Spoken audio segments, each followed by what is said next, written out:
Yes, indeed. The dark sign brands the undead.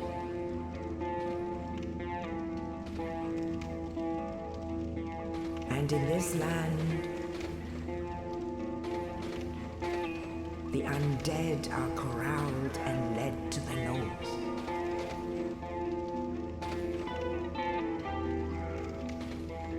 Where they are locked away to await the end of the world.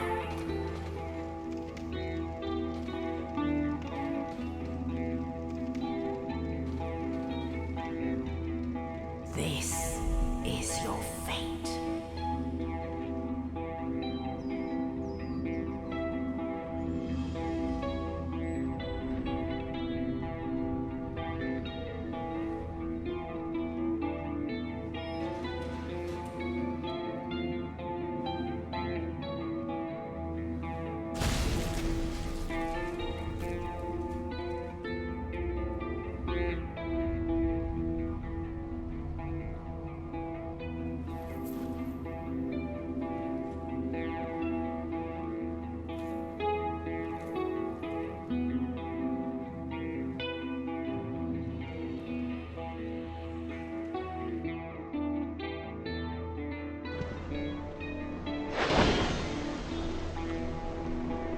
Can you beat Dark Souls with the washing pole? Probably.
What's up, guys? It's Circle here for the first time in a long time. I know, sorry about that, but we're back doing a new series, Dark Souls A to Z.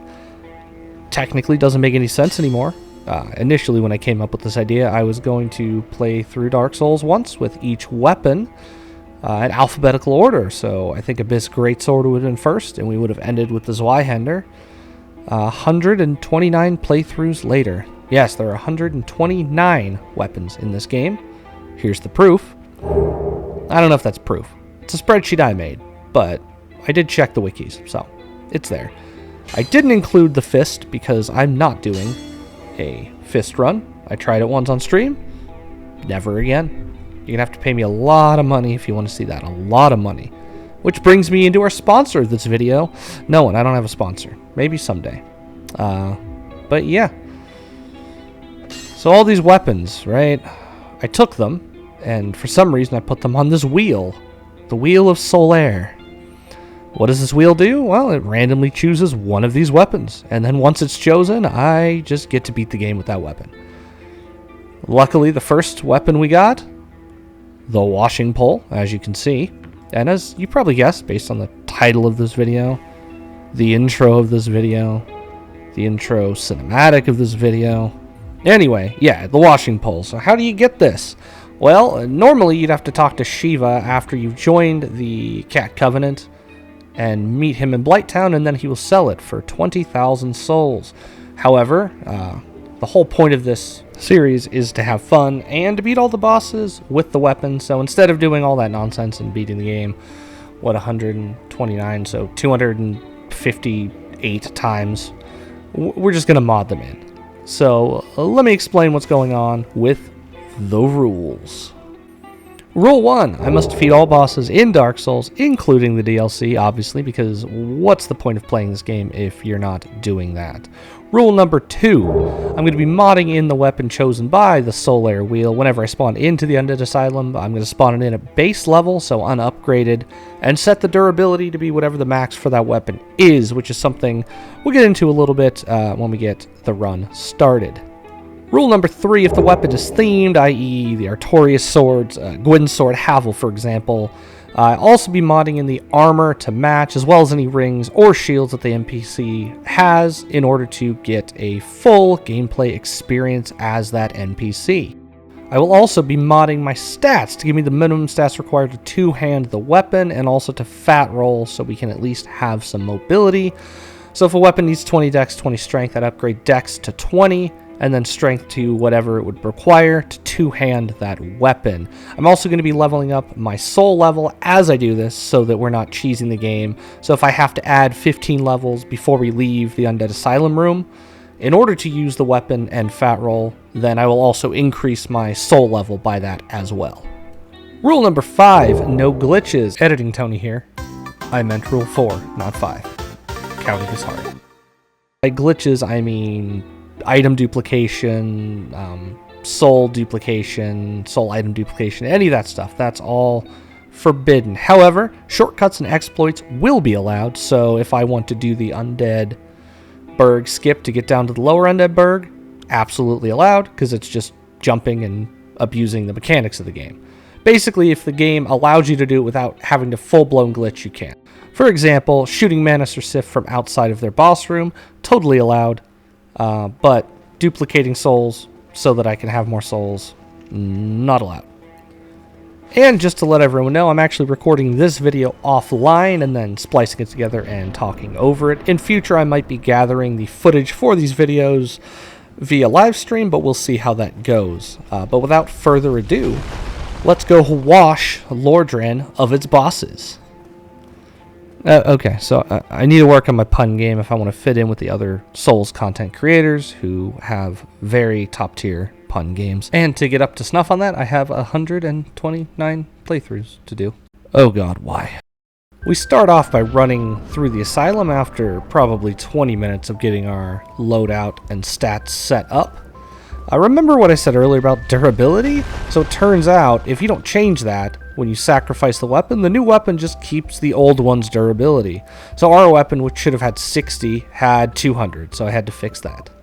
We grab our key and Estus from Oscar, hit a sick parry on this trash can, and then immediately whiff our jump attack on the Asylum Demon. And nearly die.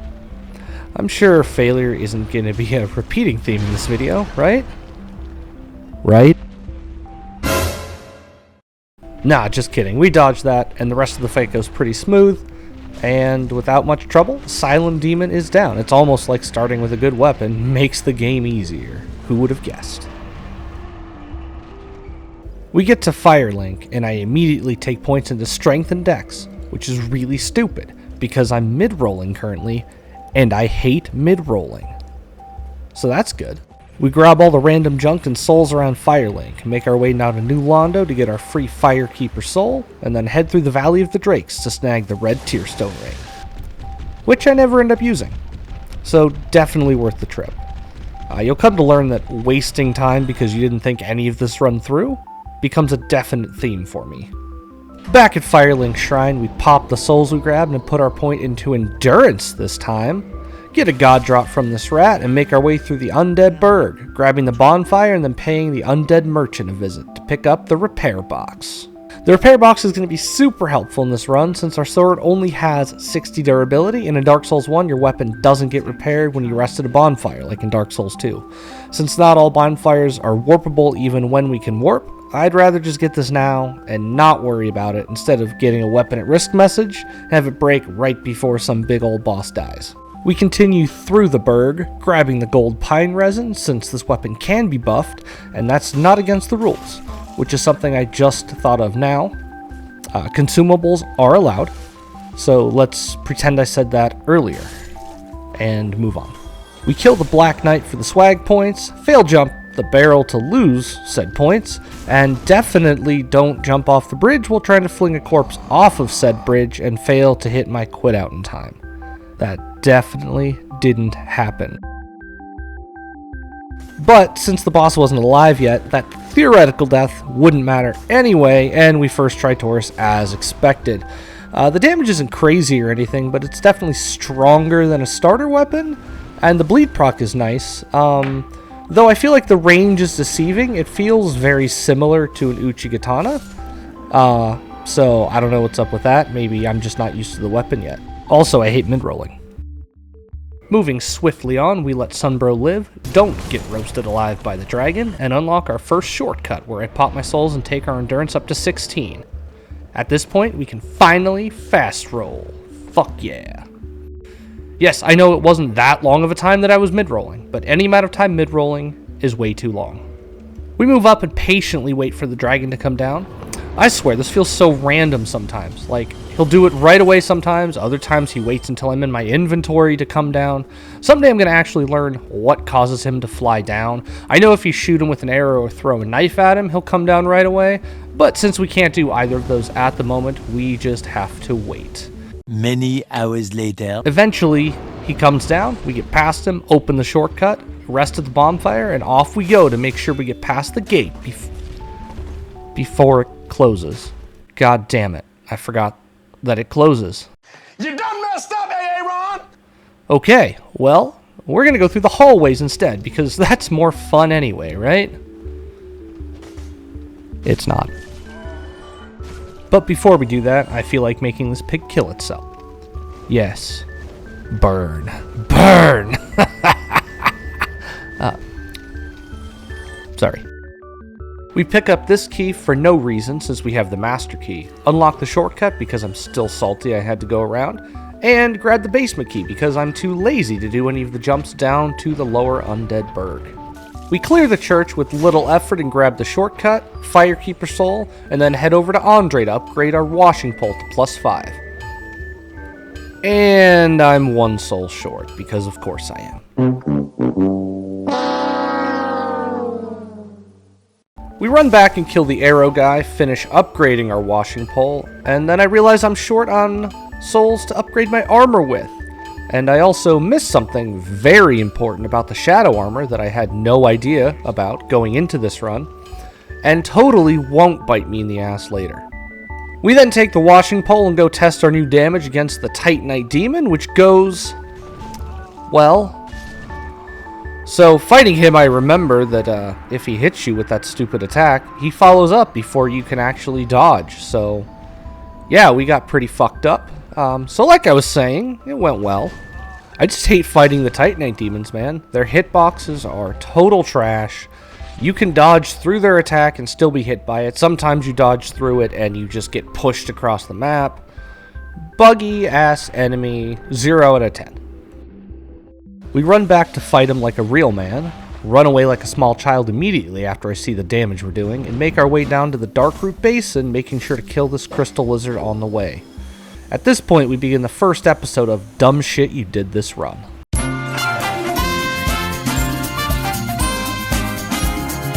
In the first episode of Dumb Shit You Did This Run, we run past the golems, quit out with the assumption that the Hydra will de-aggro and then give me enough time to climb this ladder, and immediately die.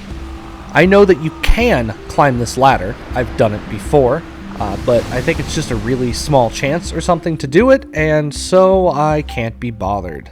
At this point, I decide I want the ring so that I can run through the water to make killing the Hydra easier, because I hate fat rolling also, all because I want a very specific ring and I refuse to pay 20,000 souls for the crest, so I'm determined to go the back way. So off we go, back to the northern Undead Asylum. Once we get past the obnoxious fire hollows, we hang a right and head to the Black Knight at the end of the hallway, who gets wrecked. We hit Oscar with our ball, and then don't almost die and panic roll away, but then hit a meaty R2 on him for the kill. You could say he's Oscar Bob. Get it? Like shish kebab? Get it? No, I still suck at this. Nope. We open the locked door, grab the ring that we came back for, and since we're here and have a bleed weapon, hop down and deal with Stray Demon. The fight went pretty much perfect, actually. Any bleed weapon destroys this guy, and since I usually do this with either the Bandit's Knife or the Morningstar, having some range is pretty nice. His moveset's also probably easier than the Asylum Demon, in my opinion. Just run around him, hit that ass, and the fight's over in less than a minute.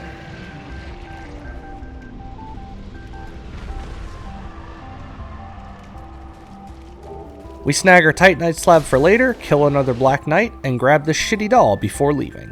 Which we do by walking back instead of using a homeward bone, because I forgot what bonfire I rested at last, and I don't want to get warped somewhere random and die. Again, I really love wasting my own time. In retrospect, I also don't know why I wouldn't have just leveled up at the bonfire in the Asylum. If I wasn't going to use a homeward bone anyway, it wouldn't interfere with anything, so all around this was very stupid.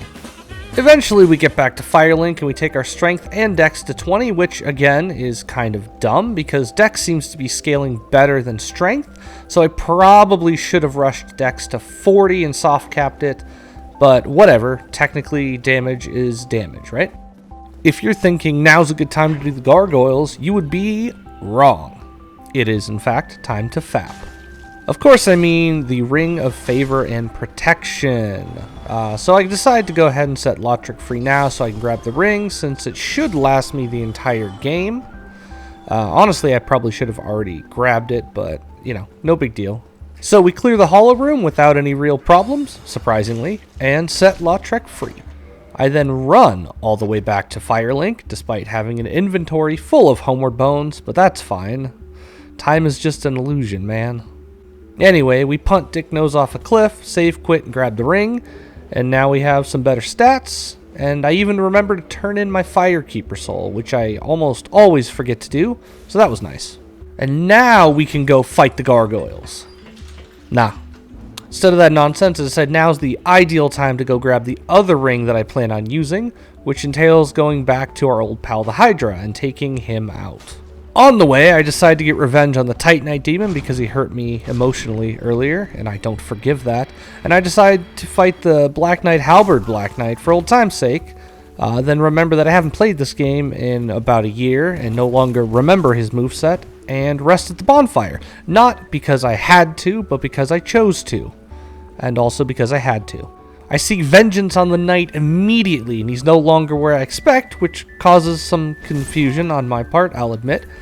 Luckily, I get him right where I want him, heal up, and immediately get the shit murdered out of me. It's been a year since I played the game, give me a break.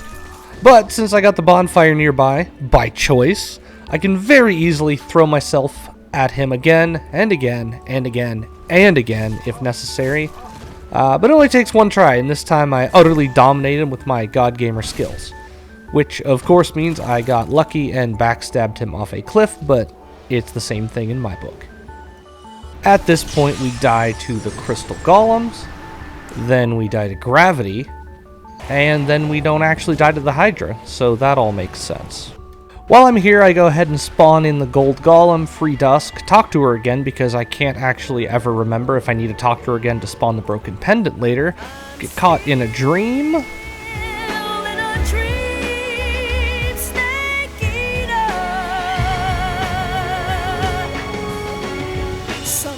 Avoid the roly-poly kitties, pass by the Mushroom Village, and talk to Elvina, joining the Forest Hunters Covenant. I'm pretty sure this is required to actually spawn this invisible guy back here, but now that he's here, all we have to do is kick him off the cliff, and crap. Luckily, I respond as only a veteran Soulsborne player would, and spam R1. That luckily pushes him off the cliff. Unfortunately, that then aggroes Shiva, which I wasn't ready for, so I can't do a quit out, and he promptly baits me into jumping off the cliff, where I again fail a quit out. Which of course means we have to run all the way back here to grab my ring and the souls that I just dropped, so that's awesome. After a solid 3-minute run back, I managed to grab the ring and my souls, and then the barbarian kills me as I was trying to get away. I absolutely do not care enough right now to run all the way back and grab those, so instead of doing that, we're gonna go finally do the gargoyles. Psych! By that I mean we're gonna go do the Moonlight Butterfly. I do promise we will do the gargoyles at some point, Probably. We grab the secret bonfire since it's closer than running all the way back up if we were to die, and we commence the battle. So, the Moonlight Butterfly, mostly considered a joke of a boss. It is annoying when you're a melee character just because you have to wait for it to land in order to do any damage, which, as far as I am aware, is completely random. In addition to that, it does a specific attack that almost always manages to catch me out, which is the too quick needle-looking laser attack.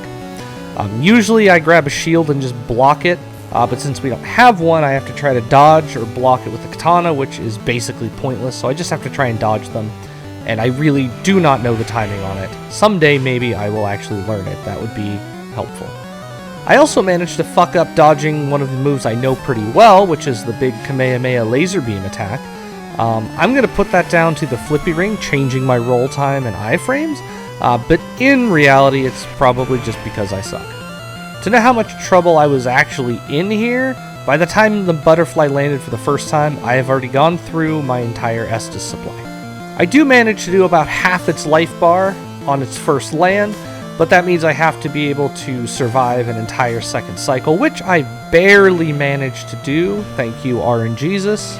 But of course, when it lands a second time, I know that I'm not going to survive a third cycle, so we have to greed this, and we barely managed to kill it before the explosion would have killed us. And that officially spells the end of the Moonlight Butterfly, and puts our grand total of 1 consecutive kill of the Moonlight Butterfly with no deaths in this series, which is better than expected, honestly. We grabbed the Watchtower basement key, which I'm now just realizing is actually the key I need to get to Kapra, so whatever I said earlier was wrong and passed me as an idiot, and I would have needed to do a skip in order to get Kapra anyway. But it's fine, I'm not even slightly embarrassed about that. Trust me, I'm a Dark Toll. Get it? Like a Dark Souls doctor, like a doctor, a Dark Souls doctor, get it? God, I suck at these. I pop the soul of the butterfly for a measly 1,200 souls, pop a few other consumables for way more souls, put some points into endurance, and put my first point into vitality, and then head for the gargoyles. Or at least that's what I would say if I had actually done that. Instead, I decided it's a good time to go grab those 18,000 souls we dropped before we killed the butterfly. I backstabbed the asshat barbarian or whatever the fuck his class is, out of spite, grab my souls and flee like a bitch because I don't want to fight him. I asserted my dominance, and that's enough to satisfy my vengeance. And since I'm already here, it's as good a time as any to go take on Ceath. Tick-tock, motherfucker! Now, as cool as Ceath is as a character, and trust me, Ceath is great, go save her in the Abyss first, and then come do this fight, and try to tell me that you didn't cry, because you're gonna fucking cry. But the fight itself is pretty, well, easy is a good word to explain it. Trivial, also another good word. The attacks are all very telegraphed. The timing is pretty simple to dodge. She also gives you a ton of time to heal when she does her annoying jump backs. She will do chip damage when she jumps up on you and stuff. So if you're super low on health, be aware of that, but otherwise just try to roll into her and stay under her. I tried doing some unlocked one-handed R2 stabs, but that didn't go so well because aiming's kind of wonky, so I ended up just sticking with two-handed overhand swings. Any weapon that has any amount of range and lets you swing either over your head, kind of like the Zwei two-handed R2, or in an arc in front of you, like the Zwei R1, makes this fight pretty simple. Despite this fight taking about 3 minutes due to her jumping away so often, the Abyss Hound does eventually go down. And I now wish I'd come up with the term Abyss Hound maybe 8 or 9 months ago when I wrote the song Great Grey Wolf, which is about Ceath, because that honestly sounds way cooler. Cheap plug, go check out my SoundCloud for some cool Dark Souls themed metal songs that I wrote. The intro cinematic that I did for this video is actually one of those songs. The link will be in the description below.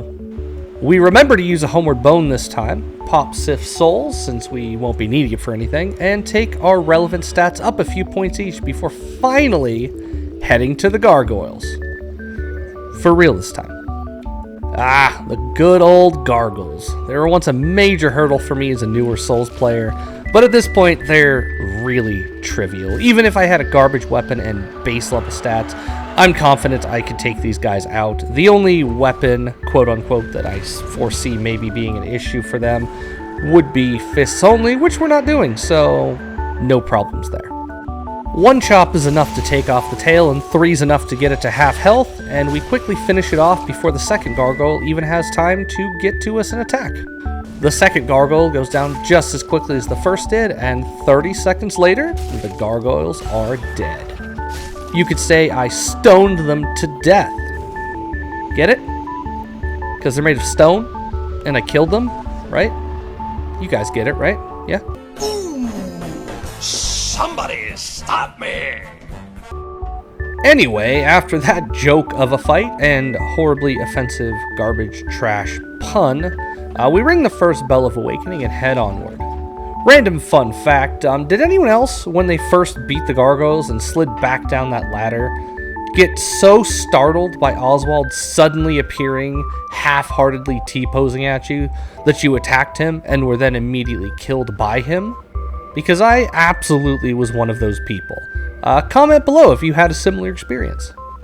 As we make our way back, instead of just homeward boning, again, because we're already back to not doing that, I see a fantastic opportunity for a sick plunging attack on a huge group of hollows, fuck that up pretty well, and then ninja flip away like a real man. I then try to heal, accidentally throw an alluring skull because I'm an idiot, hit up Firelink and throw some more points into Dex, because by this point, past me has finally realized that this weapon scales better with Dex than Strength, and so maybe we should put points into Dex instead of Strength. Crazy, I know, but hey, it works.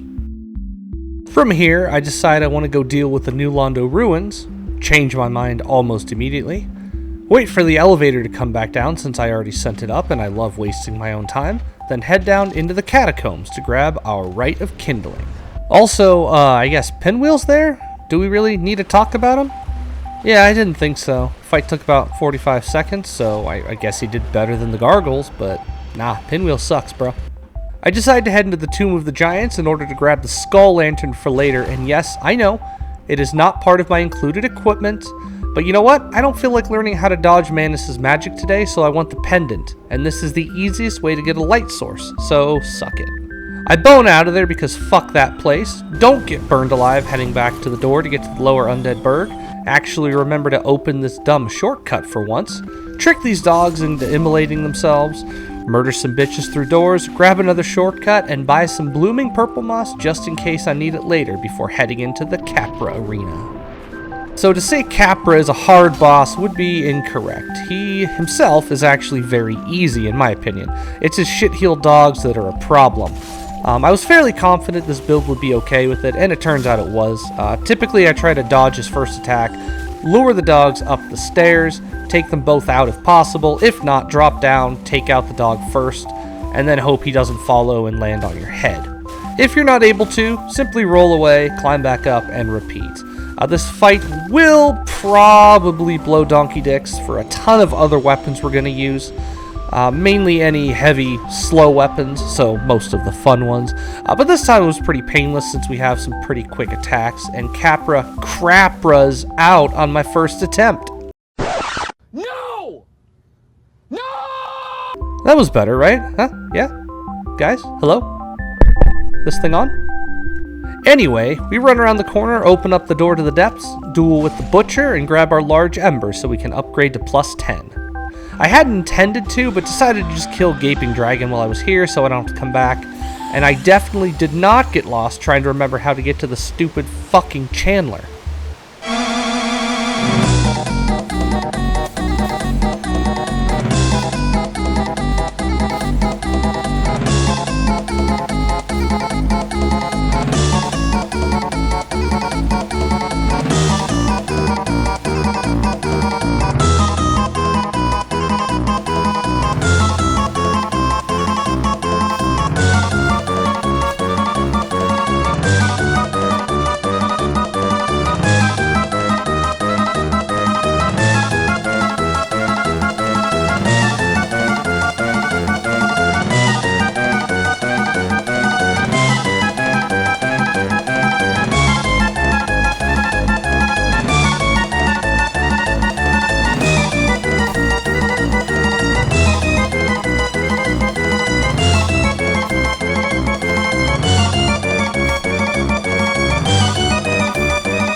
After finding him without being lost for any amount of time, I kill him and head back down to take on the gaping dragon.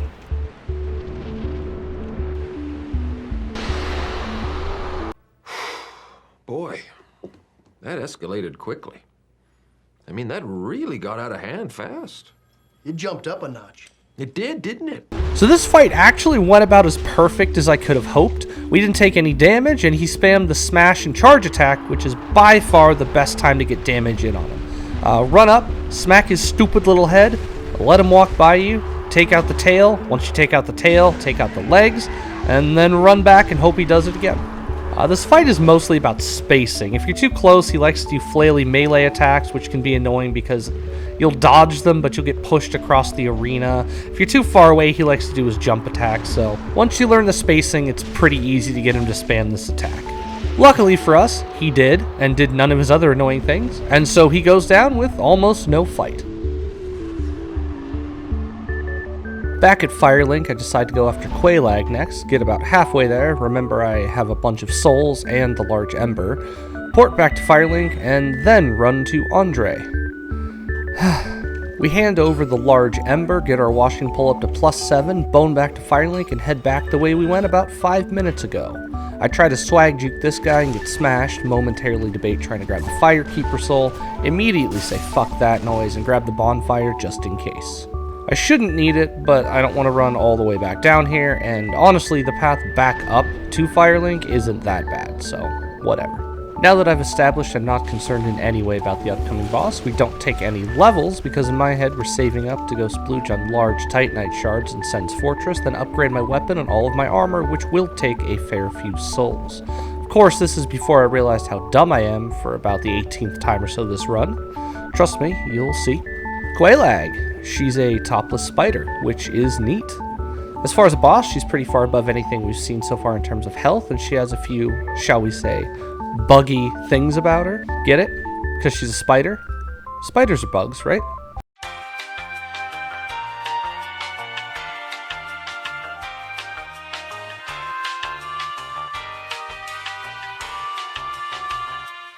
Ah. Well, fuck. Forget I brought it up. I throw some resin on the sword and head on in though. So this boss isn't really too bad once you've learned her moveset, which I more or less know at this point. The best damage opportunities when she's doing the extended lava pukey attack thingy she does. You can get probably 5 or 6 hits in on that one. Otherwise you can usually manage a hit or two after dodging her spider-based attacks, I guess I'd call them. For her sword attacks, you can actually avoid those without needing to dodge or block, which entails locking on and strafing her. I find that going to the right usually works better, but I think both sides will work.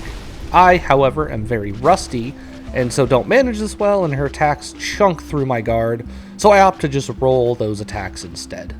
Just be careful if you end up attacking her body, as she has an annoying tendency to trap you between said body and her legs with her shitty hitboxes, and then do an explosion attack that hits pretty hard. My advice is just stand against one of her legs, attack it until you need a dodge, and then move out, then you don't have to worry about those hitboxes. Surprisingly, with no real shenanigans or anything, we take Quelaaq down on the first try again. I'm also just realizing I have been spelling Quelaaq's name wrong for this entire script, because I know Dark Souls good. We ring a bell, a giant opens the gate so we can go into his funhouse, we grab the bonfire so we can warp there later, then go on a panty raid.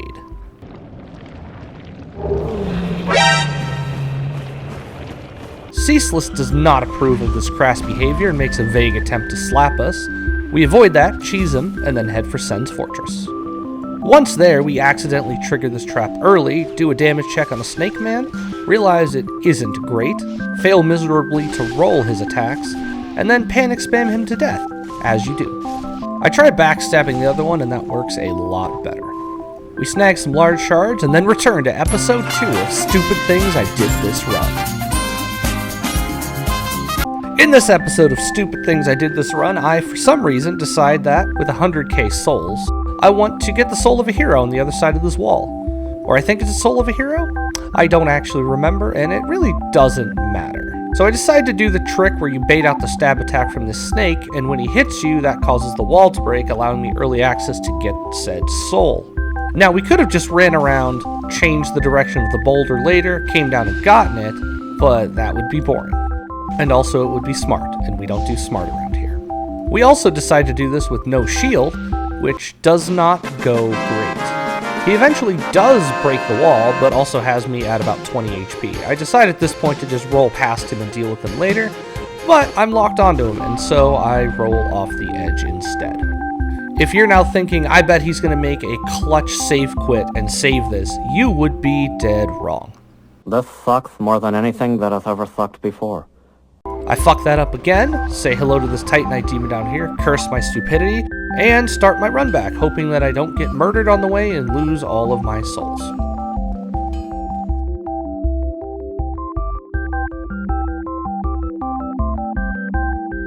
We do manage to grab our souls, luckily, don't fuck with the wall again, manage to beat the ball and not have to do the back jump strat, grab 2 more large shards, and then grab the bonfire.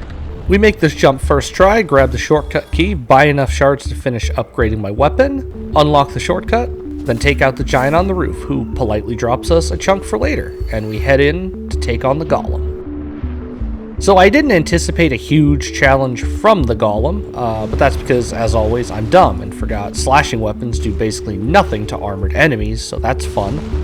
I had planned to just knock him down for the cheese kill, but I found out pretty quickly that we don't do very much poise damage either with a slashing weapon. Bruh. Well, just damage in general, period, really. Also, can we just stop and talk about this? What the fuck is that? Look at that. I'm on the other side of him, and in 2 frames, look, 2 frames, I'm teleported through his hitbox and grabbed. Thank you, Dark Souls. He seemingly realizes he just pulled some bullshit and politely sets me down on the arena and not off the edge of it so we can continue the fight. We eventually do manage to stagger him, but even then, I don't do enough damage to knock him off, and he recovers, because of course he does. I go back to hitting him with my seemingly foam sword, and then I realize, oh yeah, we have stab attacks, and try that, and we do marginally more damage.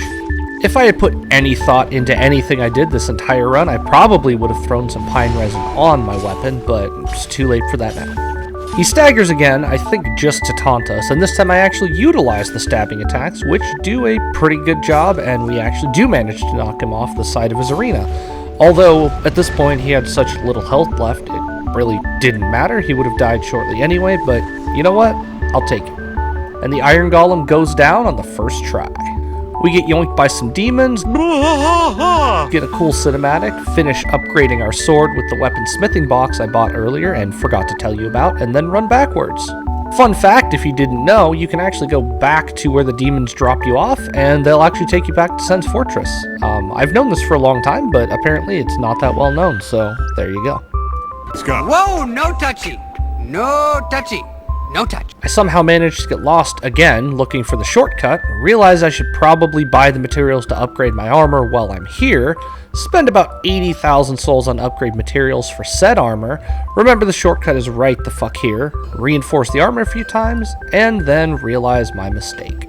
So, it turns out the shadow set is a Twinkle Sprinkle upgrade path, so all of that Titanite that I just bought is literally completely useless, and I might as well have taken all those souls and thrown them down the Firelink well. We will have the ability to buy Twinkling Titanite fairly shortly, but I'm so annoyed by this whole ordeal that I never bother. I also could have fed all those materials to Framp to regain some of the souls we lost, but again, can't be bothered, and so that's 80,000 souls down the drain. After that fucking debacle, I decide that before we bother with ONS, I'd like to finish upgrading my weapon, which requires we hit up New Londo to get the very large Ember. So for those of you that don't know, New Londo is pretty annoying to run through normally, but there is some fantastic cheese to let you get the key from Ingward earlier than you normally would, which we will be using. Or so I thought. We'll get to that. Let's just say that New Londo turned out to be the single most obnoxious part of this entire run. I decide to try to deal with some of the ghosts instead of chancing the run through and hoping they don't kill me and somehow don't die here. Like legit, I'm watching this back and I have no idea how the fuck I survived that.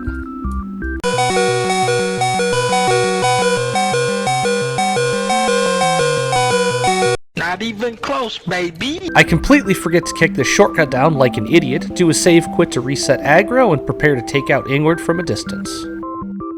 So this can be done with either a bow or fire bombs. Basically, you just hit him from around this spot, and he aggroes to you and just runs at the wall, allowing you to throw or shoot him again until he dies. However, I failed to remember that unless I aim with a bow or the binoculars, I think work also first, you can't get enough upward angle to hit him with the fire bombs. So my whole plan is now in shambles. You don't know what it's like to be a loser. Instead, I get to make my way through the second ghost house, which I barely remember, because I do this cheese 99% of the time. And on top of that, we have 60,000 souls on me, so no problem, right? I make a wrong turn as expected and end up outside, but this wasn't actually that bad, as the ghost aggroed me out here, and I was able to thin them out in relative safety. Well, mostly. Okay, it was even scarier than the last near-death experience, but we, again, get lucky as fuck and survive with almost no HP.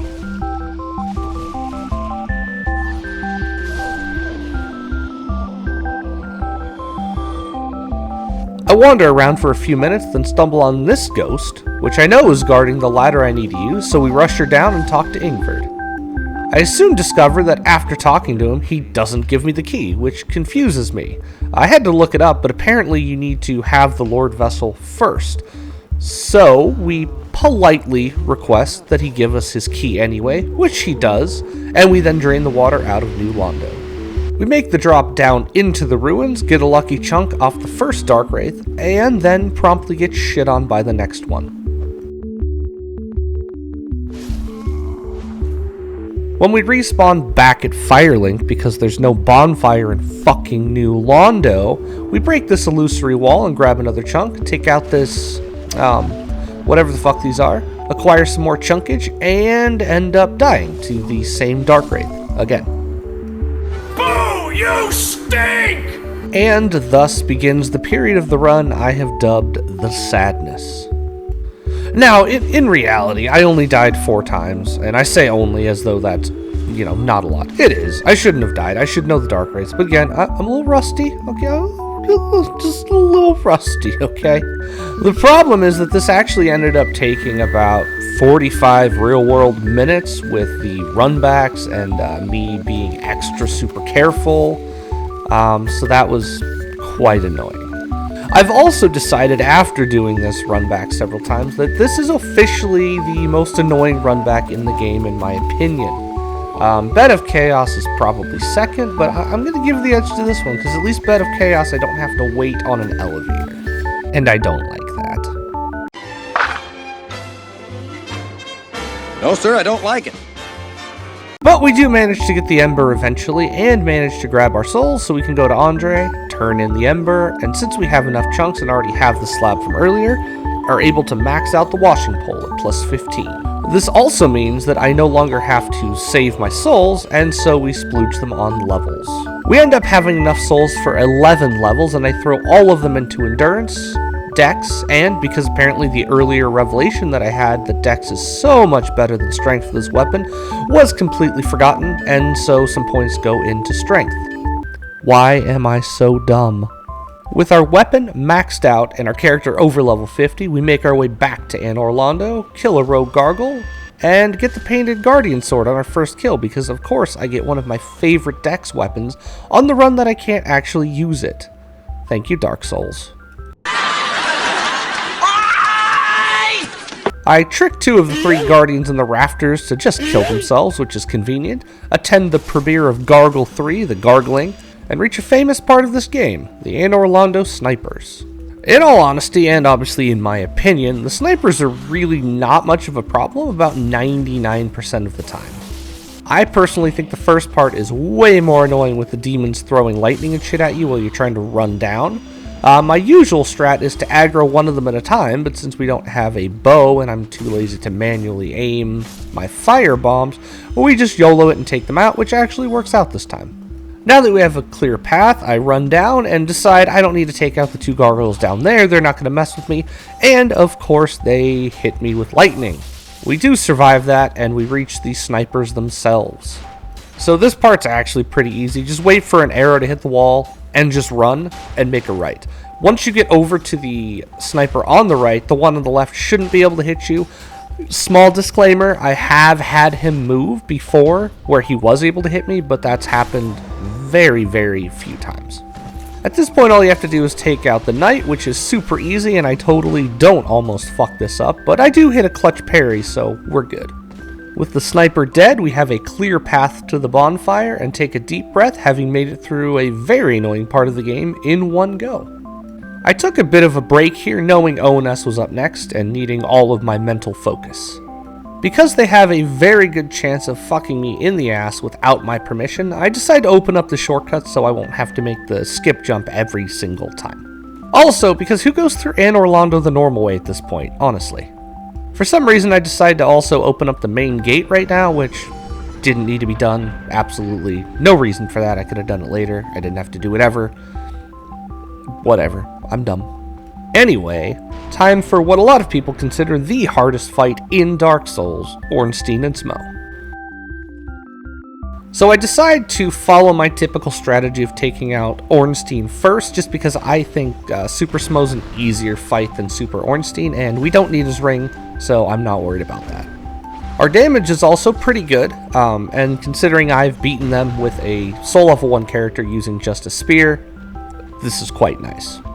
Combine that with the extra distance we get from dodging with our flippy ring, and this fight actually goes pretty well. I think the key to the first part of this fight is going to be spacing and not being greedy. I know, we've heard that one before. Just take hits when you have a chance, and ideally you want to wait until Ornstein dashes at you and Smough's far away, either slow walking at you or maybe stuck on a pillar or something like that. I take a few hits, but I'm able to heal up, and Ornstein goes down without too much of a problem, leaving us with, in my opinion, the easier part of the fight, Super Smough. As far as I'm aware, he's basically the same as Phase 1, save that he has lightning imbued on his weapon, so he does more damage, and he also has a very annoying butt slam attack he likes to spam when you're too close to him, that typically will one-shot me with my normal builds. Now, I don't think he could one-shot me with this current build, but I like to assume it will. Get it? Ass. Butt slam ass, see? I can do puns. Anyway, I'm very careful not to get butt slammed. That's what I was trying to say. Yeah. My advice for the butt slam, if you do notice he's going to throw it, is very similar actually to how we're going to deal with Calamete's fire attacks later, in that I would say just unlock and run away. Typically, if you catch it early, you'll have enough time to just run away and not have to panic roll. Now, despite everything I just told you, I do almost get caught in the butt slam attack because I was being greedy, so don't do that.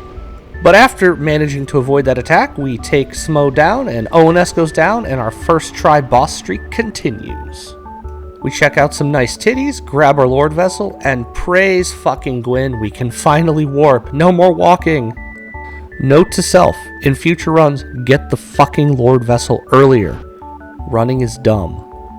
We pop Smough's cherry, thankfully grab levels in Dex, warp back to Firelink, kill this creeper now so he doesn't jump us later, get a BJ from a snake, and place the Lord Vessel, which essentially gives us access to the second, and worse, half of the game. I decide to do the Bed of Chaos first, for no real reason, so we head down that way, which of course entails taking out the Demon Firesage. So I would easily classify the Firesage as the hardest of the Asylum, Wandering, Firesage, Demon trio. One reason is that he really likes to jump back, get himself wedged in a corner, and then spam his stupid front magic cone attack, which means you basically just have to stand out of range and wait for him to decide to get closer to you.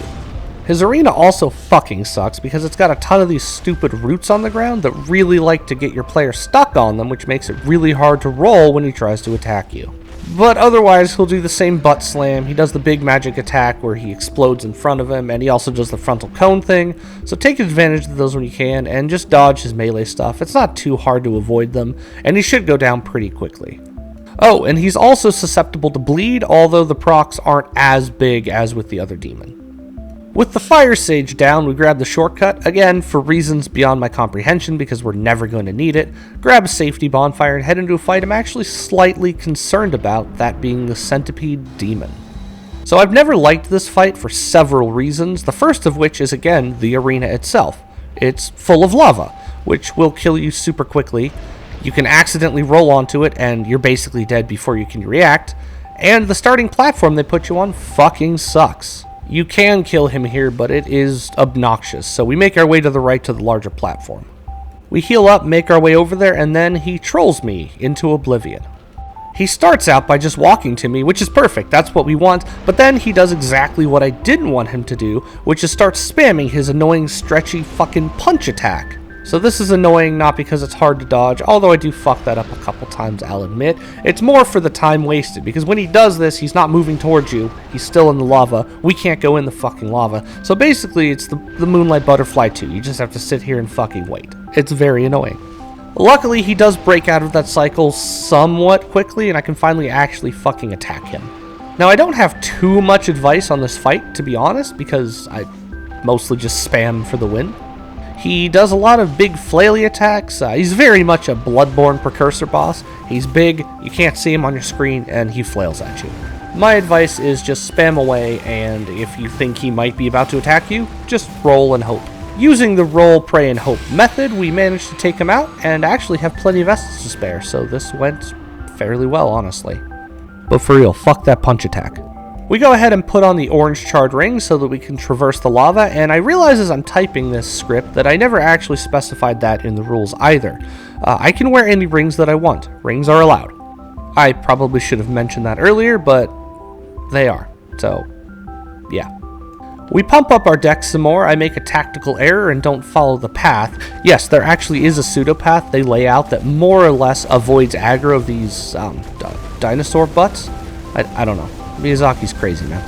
And that results in a bit of a tense moment, but we manage to escape and grab the hidden bonfire because I suck at this upcoming boss, because it's not a boss, and it's stupid and glitchy and trash, and I hate it.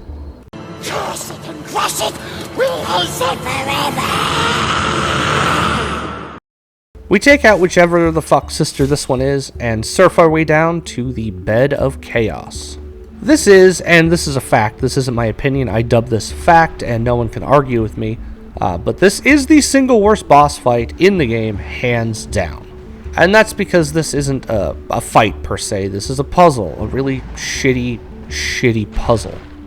Imagine you had a puzzle, and that puzzle had arms, and those arms had shitty hitboxes, and there were holes everywhere, and every time you tried to put the puzzle together, those arms swiped you, and even though you managed to roll dodge through them, you get pushed into the fucking hole. I just fucking hate it! Okay, deep breath. Everything's fine. It can't hurt you anymore.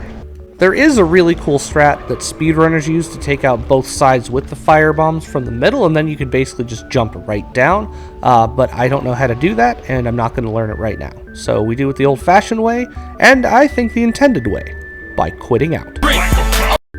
The reason for this is that in Dark Souls, when you quit out in a boss arena, it actually puts you right outside the boss fog, which usually doesn't matter. You can use it to save yourself if you're about to die, but in general, the bosses are going to have their health refilled anyway, so you're just starting the fight over. Think of it almost as like a soft reset kind of thing. However, with the Bed of Chaos, when you quit out, or I guess Homeward Bone if you want to be a nerd, it doesn't actually repair either of the arms, so you can take out an arm, save quit, run to the other side, take that arm out, save quit, run to the middle, and jump down. Now, I know this sounds very simple, but trust me, it's kind of fucking annoying, and the reason being, as we mentioned earlier, flaily fucking shitty-ass trash hitbox garbage arms. Normally, when I do this, I just rely on a shield, I just tank the hit and move on.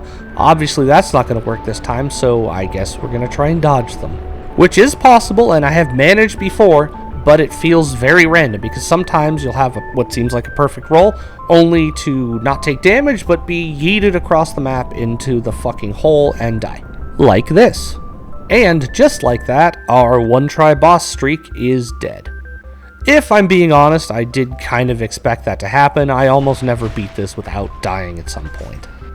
In a staggering twist of fate, when we come back, I actually managed to dodge both slap attacks, and I'm able to land on the branch first try. We get lucky again in that it doesn't use the Firestorm attack, which is kind of a bitch to avoid in this enclosed area, and kill the bug and acquire our first Lord Soul. All in all, one of the less annoying Bed of Chaos runs I've had to do in quite a while. We spend our souls on more decks, almost reach the soft cap and head back to Firelink to regroup for the next adventure. I decide again, for no real reason, that we're going to do the Duke's Archives next, so we head to Anor Londo, get these boars stuck, kill them from the safety of this corner, and head up into the Archives proper. As is a pattern with the endgame areas, this area is a bit of a bitch. These crystal dudes are obnoxious. They're basically just hollows, but with more damage, and they have this really annoying shoulder charge attack that comes out too fast for me to even react to most of the time. So, yeah, they suck. However, I would advise taking all of them out, at least in this first room, because you really want to kill this golem, and it's a lot easier to do without them around, because we need the pendant so we can access the DLC. We take out the Chandler, take an insane amount of damage from a single arrow, run past everything else like a boss, and head up the elevator. So this is another part that has a really cool skip that allows you to essentially skip the entire next section. However, it's kind of a bitch to do, and I haven't done it in probably 2 or 3 years, so we're not going to try that today, sorry. Instead, we head down the intended path, put on the Ring of Sacrifice, kill this crystal man with a swag parry, grab a little bit more sprinkle for our armor, and die to Seath. I'm not counting that because it's intended, by the way. We also managed to get lucky and not get cursed, which makes life a little bit easier. Honestly, probably would be smart to just buy that item that removes curses before you come here, but again, I don't plan shit because I'm dumb. We throw the twinkle into our chest piece, take out the snakes and, I guess hentai monsters, some more snakes, grab the key, and head back up the staircase. I run through this shithole of an area, grab the bonfire, and begin some cheese that I do actually know how to do. So in Dark Souls, there's something called unstable ground. Basically, anything that is a moving platform gets labeled as such. There's a couple more specific areas that also get that flag, but we don't care about those right now. So if you run onto the staircase, activate it, don't go to the other side and save quit instead, you actually get put back where you first walked onto it at.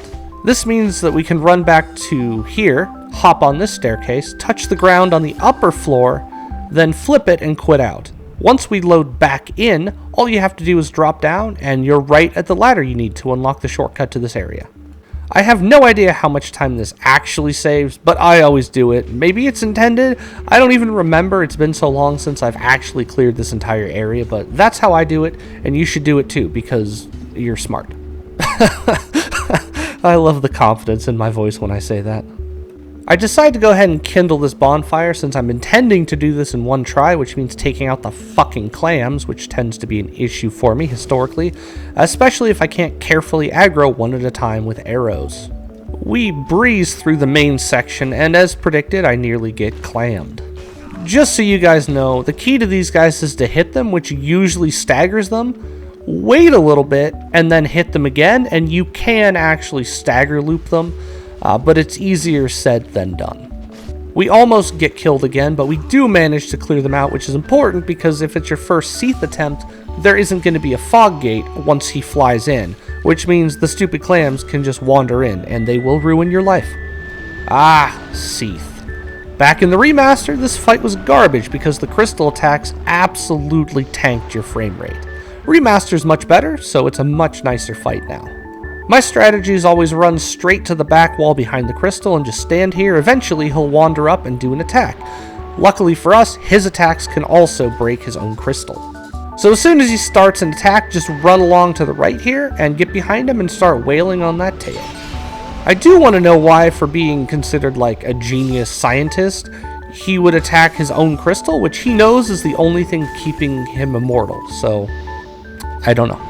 Unfortunately, I don't manage to sever the tail, which probably would have happened had I not missed that last attack, and immediately get tail smashed, so that worked out well.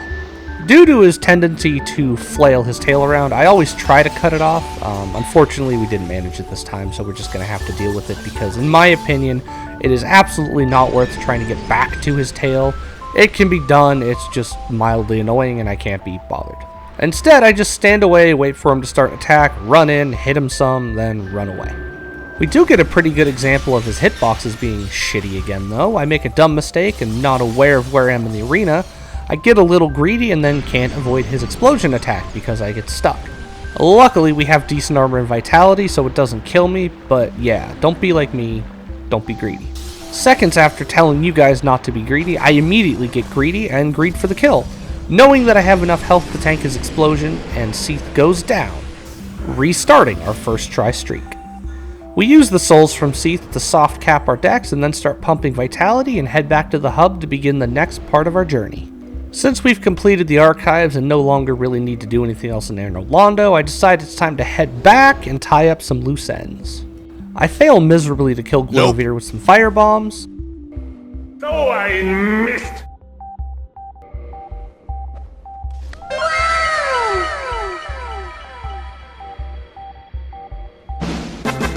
Victory!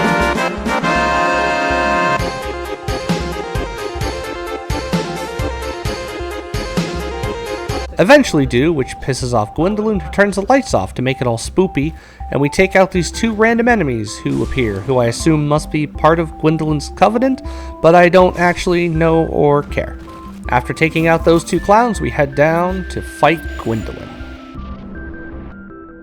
So this fight is very easy in my opinion. Dodge his big attack, hide behind a pillar for his smaller magic attack, and then just serpentine the arrows. There's not much more to say, those are his only attacks. His gimmick is that he teleports away when you get close to him, so in theory, you hit him and then he teleports away, so you have to chase him down. But with a strong enough weapon, you can do a ton of damage. Also, he has a lingering hitbox, so after he starts teleporting, just keep spamming and you'll probably get an extra attack in or two anyway. We nearly managed to one-cycle him, but he does get away, so we have to chase him down one more time, which isn't too big of a deal, and Gwyndolin goes down.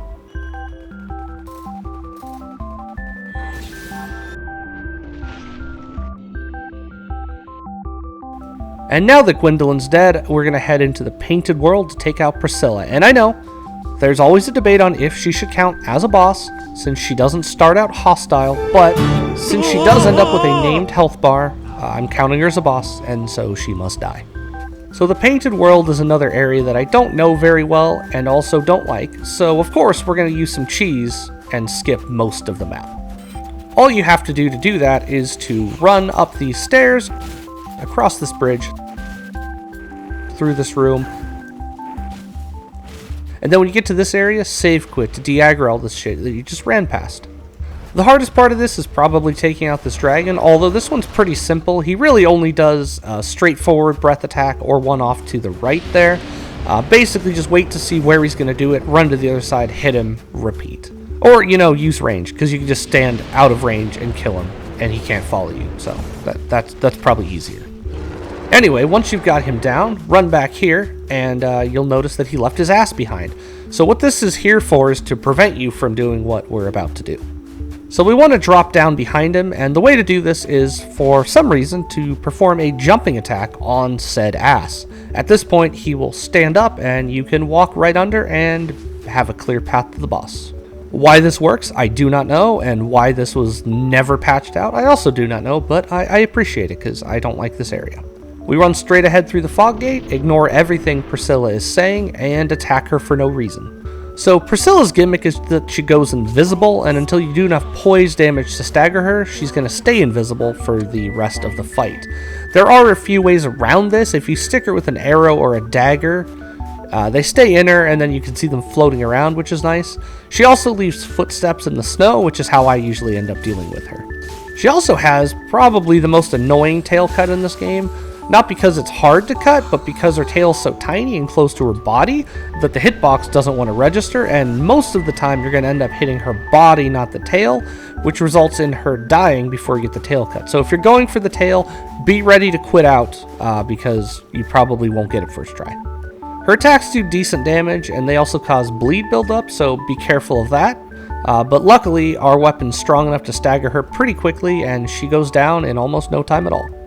We get a hilarious music sting and then jump into the abyss for some reason, because our character just knows that the way out of the Painted World is jumping into this chasm, which is weird because earlier in the level we could fall off and just die, but here he knows we'll survive. So I don't know if Priscilla tells him that. I don't know. I don't listen to her dialogue, so maybe, I don't know. Be careful when you spawn in though, because if you either ran past all of the guardians or you rested at a bonfire in the Painted World, all of them will be respawned, and they will aggro you, and they will ruin your life. We head back to Firelink again, and this time decide to head into the catacombs and make our way to Nito.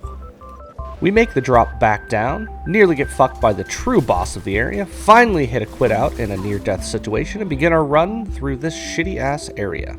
So the key to this area is to have a light source, which we technically do, but my intent is to only use a lantern to get the pendant later, so we'll just have to follow the shinies and hope for the best. Luckily, I have the path from Pinwheel to the Patches bonfire area pretty well memorized, so nothing especially upsetting happens on that journey.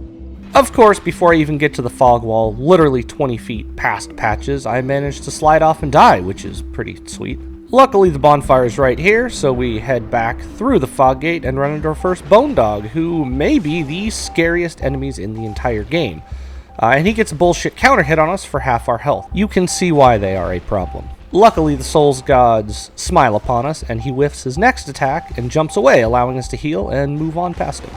I continue on, completely forget where the fuck I'm supposed to go, fall down some holes, quit out because I have some anxiety that shit's following me, hear some scary fucking noises which concern me, and decide, fuck that shit, equip the lantern and see what's going on. Turns out I was about 3 feet from another fucking Bone Dog, who politely decided not to aggro me for some unknown reason. I managed to find the hole I actually need to drop down, snag some more Twinkle Sprinkle, and run through the Pinwheel room. Yes, they literally took a boss from about 5 minutes earlier in-game and spammed him here.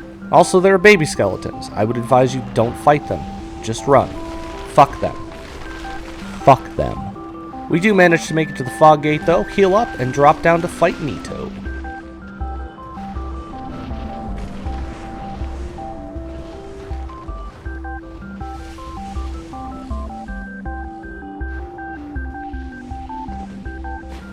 And, of course, as soon as I land, he does his biggest bullshit attack, which is the stupid fucking Gravelord sword stab out of the ground attack, which I've read is fairly rare, but I'm going to call pure bullshit on that, because I'm pretty sure he does it to me every single fight multiple times. It's obnoxious to dodge, because the only indication that you're going to get when he's far away he's doing it is a vague scream in the background, and yeah, have fun with that shit. Oh, and also there's ads in this fight. There's a bunch of little skeletons that are going to aggro you no matter what you do, unless you, well, I guess if you use stealth rings or some magic, which we don't have, or have holy damage, which we also don't have, so fuck us, I guess. And in the back of the room, there's some giant skeletons, which I would advise you not to fuck with. Just stay near the entrance and you might not die. Technically, we could have spec'd our weapon into holy, just for this fight, but that seems like a massive pain in the ass, so we're just gonna hope for the best. I thankfully managed to dodge one of his sword attacks, mostly through dumb spam luck, but get hit by the next one, and at this point Nito decides to wander over to me instead of continuing the ranged spam, so that was good. We do plenty of damage, so that's not an issue, but of course the skeletons cannot just be fucking chill, so we have to flee and then don't get far enough away to avoid his Dark Wave attack, which then hits us. The only good thing with this is it does also kill all of the skeletons for a little bit, so we have a small opportunity to attack. Or we would if he didn't continue to spam that attack, requiring us to stand far away and watch him do it. After the spam fest, we finally get another opening, run him for the kill, and with no Estus left in reserve, the Gravelord goes down and we get another Lord Soul. Knowing that the DLC is still ahead of us, I decide to take some Vitality this time and head back to Firelink as always. At this point, I remember that we have a Firekeeper soul from the Nidus and Anor Londo and decide I should probably turn that in, and that now is as good a time as any to try the Four Kings. We head back down into New Londo and take a plunge into the Abyss. So this is more of a damage check fight than anything, which is actually good for us since we actually have damage on this run. I do throw on some Pine Resin just to get a little more damage, although I think now that they're actually weak to fire, so the fire resin probably would have been better, but whatever, damage is damage. So the Four Kings have a lingering hitbox, pretty much identical to Gwyndolin, so once one of them dies, keep wailing on them and you can get a few extra hits in while they're disappearing. So the gimmick of this fight is that a new king spawns in, I think every 30 or 40 seconds or something like that, and there can be up to 4 in the arena at one time, so the faster you can take one out, the better, because then you get a little bit of a down break in between each fight. If you let all 4 of them come out on the field, this fight becomes a huge pain in the ass, as evidenced by my Soul Level 1 run, where I thought ONS would be the problem, but no.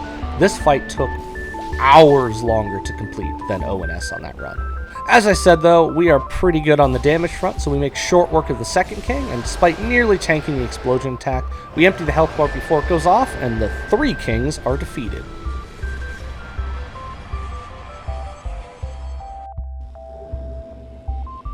Back at the base, we take some vitality and make our way into the DLC. Manus Bad touches us, we wake up in his no-no cave, and we head on to take on the Sanctuary Guardian. And just as I walk through the fog gate, hyped for this epic battle, my batteries die in my controller. I make a vague attempt to mouse and keyboard my way to safety, but of course the keyboard controls are utter fucking garbage. And for some reason, E is how you enter a menu, not enter, as, you know, in almost every other fucking game. And so we just died before I can get to the quit game option, so that was cool. Also, I refuse to count that as a death. That is complete bullshit. After not dying to the Guardian, we head back into the arena for the first time, pick up the souls we didn't drop when we didn't die, and begin the fight for the first time. Everything's going fine on this attempt, and even though I'm poisoned from failing to dodge the tail attack, we have plenty of health and heals, and even managed to chop the tail off in return. However, I then totally whiff my dodge, heal at a very stupid time, and he charges me, killing me for the first time against this boss.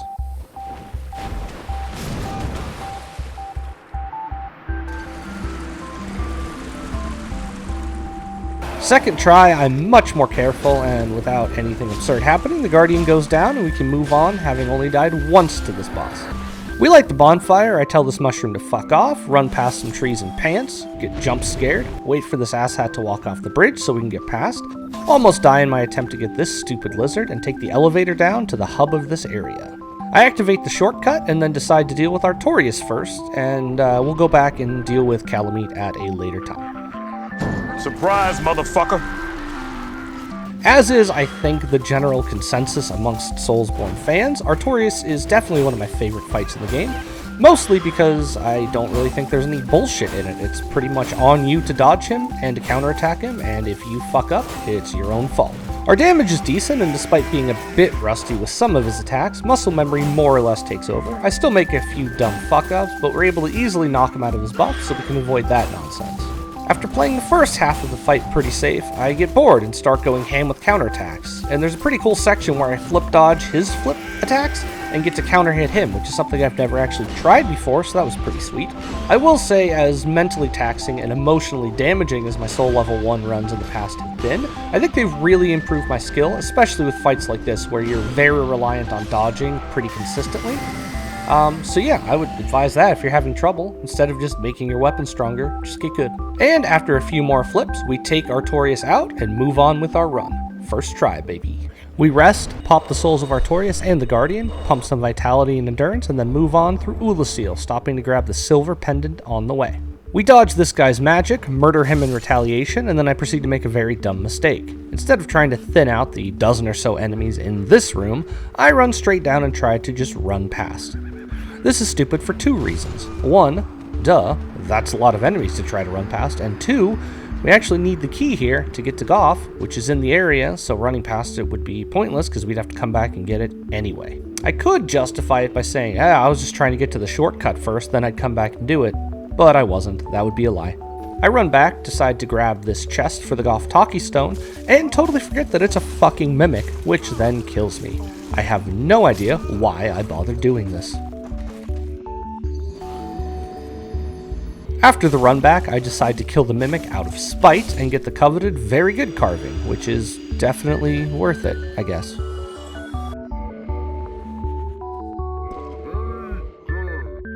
We get back to the death room, take it much more slowly and actually clear out the enemies. Forget where the key is, try to make a jump that isn't actually possible, then remember I just need to roll off of here, kill the mimic, and grab the key. I activate the shortcut and promptly get ass fucked. Let it be known, I fucking hate this section of this game. I decide at this point, fuck this area and go unlock the Goff door, since I can't actually remember if we need to do that before we go trigger Kalameet to get him to help us, and then head back down to continue our march through the abyss. As with the death room moments ago, the key to this area is just kill the fucking enemies, you lazy piece of shit. I then attempt to run past the chain guy, because I'm not going to fight him, fail, and quit out to make him leave me alone because he was menacing me. This also despawns an enemy that would normally be on this elevator, so that's nice too. We snag the bonfire, kill another lizard, and upgrade our armor some more since we have some twinkles saved up, and I decide to kindle this fire since Manus can be a bit of a bitch. I activate this bonfire even though I think it's actually more annoying than just using the one we are currently at, and then we head on to take on Manus.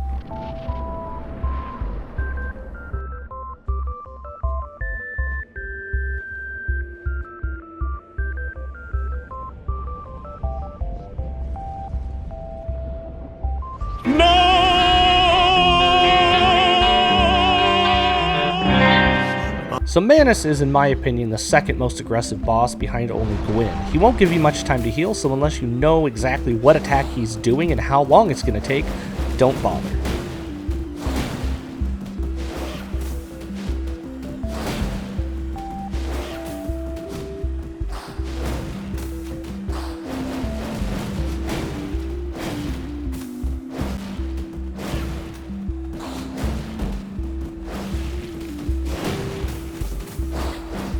We actually get through the first phase pretty easily, due to me knowing that part of the fight very well, and despite nearly dying to the circle magic attack, we get lucky and manage to get close enough to avoid the damage. This is dumb, because I actually have the pendant, so all I needed to do was time it so the magic gets bonked away, but I was panicking, and so we rolled. Also, totally unrelated, and I don't have video footage to prove it, but trust me, you can actually use the pendant magic to block the mage's dark magic attacks as well. Which I totally forgot until I was writing the script, but you can do that.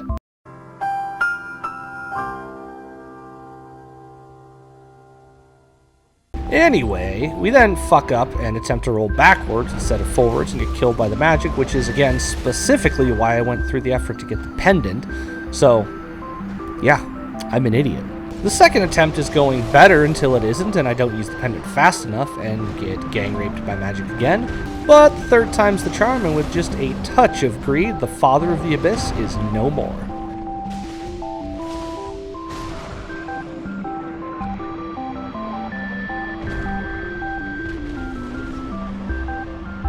We keep pumping our vitality and head to Calamit's arena, trigger him, and then bone away so we get Goff to shoot his ass.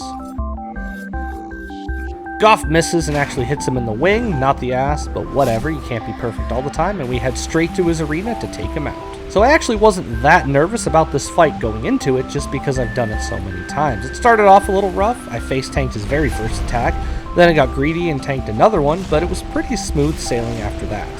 We were actually able to avoid any damage from that point on. Well, until he tags me with his dash. I knew the fire breath was coming after that because that's the combo, and I knew I didn't have time to get far enough away to be out of range, so my plan was to roll through it. Well, can you actually do that, you may be asking? The answer is yes, if you time the roll correctly.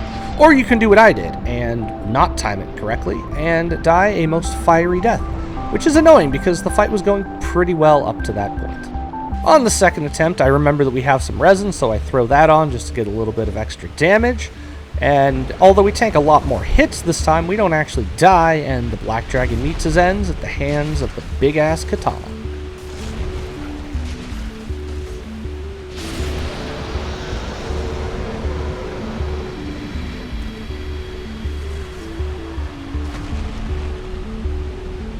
And with the dragon's death, we are down to one last boss. We throw the rest of our souls into Vitality, warp to Firelink, wait for Framp to wake up because I forgot you can totally just jump into the pit.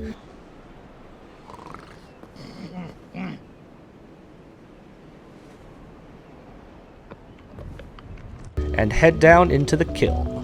As is tradition, I attempt to get my parry on, fail miserably, get redemption, fail again, don't fuck it up the third time, kill the Axemen, and repeat the first two results with the Halberd Knight. Why I fight all of these guys every time, I have no idea. I like to think it's to practice my parries for Gwyn, but in reality it's probably just because I'm a little dumb. Anyway, with all of his guards down, we enter the kiln to face Gwyn.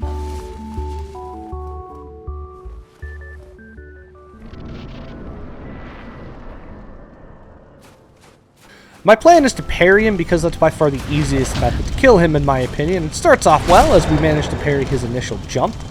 For some reason I really suck at timing that, so that was actually a pretty good start for me.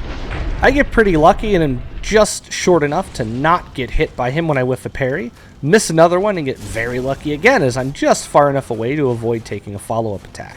And that's what I was saying about Gwyn. He leaves you almost no time to ever heal. As soon as you try to heal, he will dash at you and get you.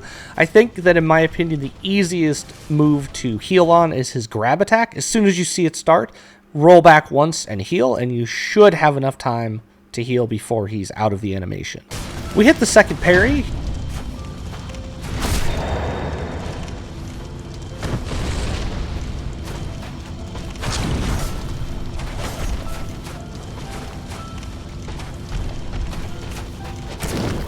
And then something that I've noticed happens quite a bit with me is we hit a parry and our riposte doesn't come out, which confuses me and leaves me open to a counterattack. I barely managed to escape him and through sheer dumb luck avoid his attack, but then prove why you don't heal until you know what he's doing, as he lunges me to death. And that's win 1, me nil. The second attempt goes worse. I miss the initial parry,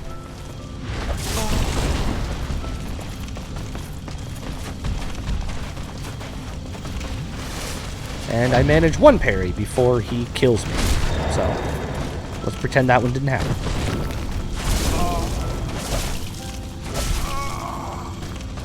Fight number 3 starts off with yet another missed parry.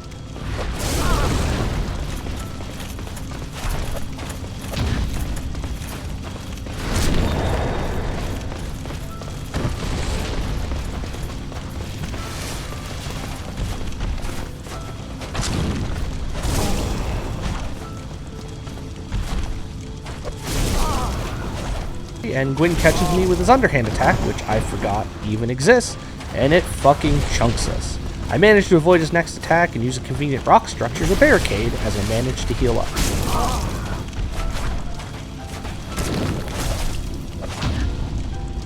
We again get a parry but don't get the riposte, but I figure, it won't happen again.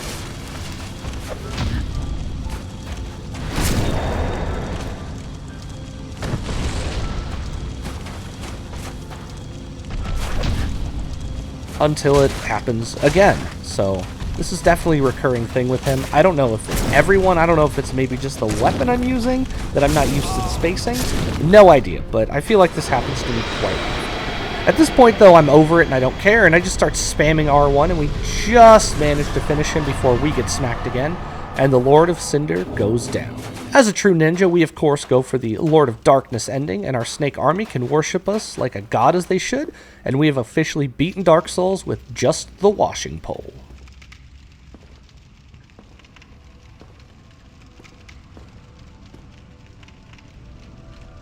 My lord, bless thy safe return. Let Cath and Framt serve your highness. We are here to serve your highness.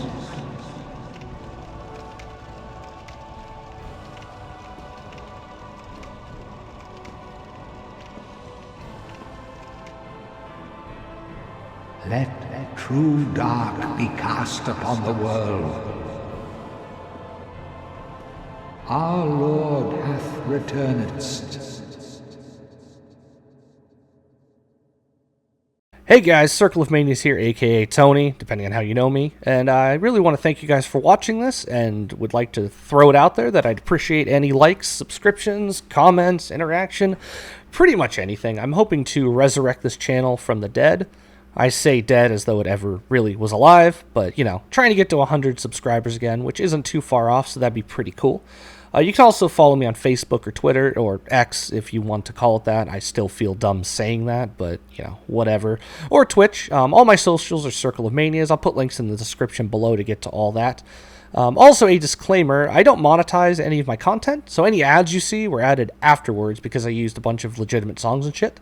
And I'm not sorry about that, because I'd rather make the content how I envision it, with the in-jokes and music that I think should go there, as opposed to using, you know, royalty-free the whole time in order to, you know, make $4 in ad revenue over a year. So, yeah, just a heads up on that one. Although some of them are, again, composed by myself. The SoundCloud link's down below if you want to check out the few songs I have recorded already. And with that, I'm going to peace out until the next run. So again, I appreciate everyone for watching, sticking with me, and hopefully as I go on with these, it'll get a little bit better, more smooth, less janky, because this was the first video I've edited in years. So hopefully you guys enjoyed it, and yeah, thanks for watching.